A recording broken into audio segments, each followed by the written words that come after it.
पूजा और आरती के दौरान क्यों बजाई जाती है घंटी? जानिए क्या है इसका वैज्ञानिक और धार्मिक महत्व। जानने के बाद नहीं करेंगे ये गलतियां। घंटी बजाने के इस महत्व को जान लें, वरना आपकी पूजा आराधना होगी व्यर्थ। अपने इष्ट को करना चाहते हैं खुश, तो मंदिर या घर में लगी घंटी से करें ये काम। मंदिर की घंटी से क्या है भगवान विष्णु का कनेक्शन?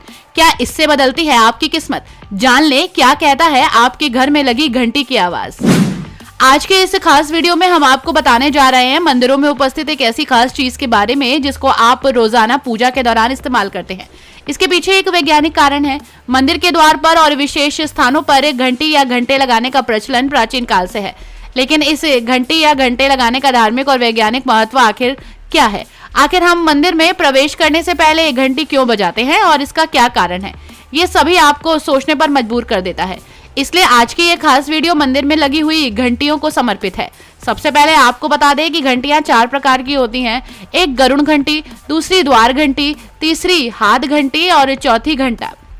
गरुड़ घंटी छोटी होती है जिसे एक हाथ से बजाया जा सकता है और इसका इस्तेमाल आप अक्सर पूजा के दौरान करते हैं।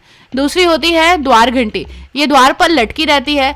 ये घंटी बड़ी और छोटी दोनों आकार की होती है। तो वहीं तीसरी है हाथ घंटी, जो पीतल की ठोस और गोल प्लेट की तरह होती है और इसे लकड़ी के एक गद्दे से ठोक कर बजाया जाता है। चौथा है घंटा, ये बहुत ही बड़ा होता है, कम से कम 5 फुट लंबा और चौड़ा। इसको बजाने के बाद आवाज कई किलोमीटर तक जाती है। मंदिर में घंटी लगाए जाने के पीछे न सिर्फ धार्मिक कारण है बल्कि वैज्ञानिक कारण भी है। इसकी आवाज को आधार देते हैं। वैज्ञानिकों का कहना है कि जब घंटी बजाई जाती है तो वातावरण में कंपन होता है, जो वायुमंडल की तरह काफी दूर तक जाता है। इस कंपन का फायदा यह है कि इस क्षेत्र में आने वाले सभी जीवाणु, विषाणु और सूक्ष्म जीव इत्यादि नष्ट हो जाते हैं। इससे आपके आसपास का वातावरण शुद्ध होता है। जिन स्थानों पर घंटी बजने की आवाज नियमित आती है वहां का वातावरण हमेशा शुद्ध और पवित्र रहता है। इससे नकारात्मकता जाती है और सकारात्मकता आती है। इसका सबसे पहला कारण घंटी बजने से देवताओं के समक्ष हमारी हाजिरी लगाना है। जैसे कि आप कक्षा में जब जाते हैं तो टीचर जब आपके अटेंडेंस लेती है तब उस समय आपसे पूछा जाता है आपका नाम। जी हाँ, उस समय अगर आप हाथ खड़ा करते हैं तो फिर यस मैम या सर कहते हुए अपनी उपस्थिति दर्ज कराते हैं। ठीक उसी प्रकार से घंटी बजाने से देवताओं के समक्ष हाजिरी लगती है। मान्यता के अनुसार घंटी बजाने से मंदिर में स्थापित देवी देवताओं की मूर्तियों में चेतना आती है, जिसके बाद उनकी पूजा और आराधना अधिक फलदायी है और प्रभावशाली। दोस्तों, दूसरा कारण है घंटी की मनमोहक और कर्णप्रिय ध्वनि। मन मस्तिष्क को अध्यात्म भाव की ओर ले जाती है। मन घंटी की लय से जुड़कर शांति का अनुभव करता है और यह अनुभव काफी खास होता है। मन घंटी की लय से जुड़कर बहुत ही शांति का अनुभव करता है। मंदिर में घंटी बजाने से मानव के कई जन्मों के पाप नष्ट होते हैं।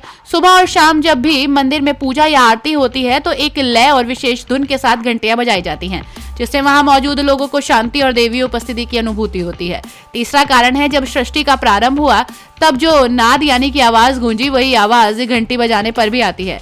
उसी नाद का प्रतीक है। और अगर नाद की बात की जाए तो घंटी की ये नाद का उच्चारण ओमकार के उच्चारण से ही जागृत होता है।